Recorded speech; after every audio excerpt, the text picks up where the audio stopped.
ஏன் இந்த பாவங்கள் ஜெகதீஸ்வரா, ஏன் இந்த கோலங்கள் பரமேஸ்வரா, ஏன் இந்த தடுமாற்றம் சர்வேஸ்வரா, ஏன் இந்த அவலங்கள் கங்காதரா.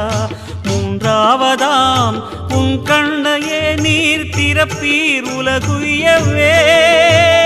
ஆதி அறியாமலே வாழ்ந்து வரும் வாழ்விலே ஆசைகளின் ஆட்டமே பாரு.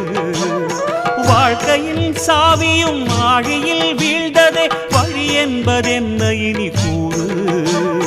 கைலையில் தாண்டவம் ஆடியது போதுமே, பூமியில் நீ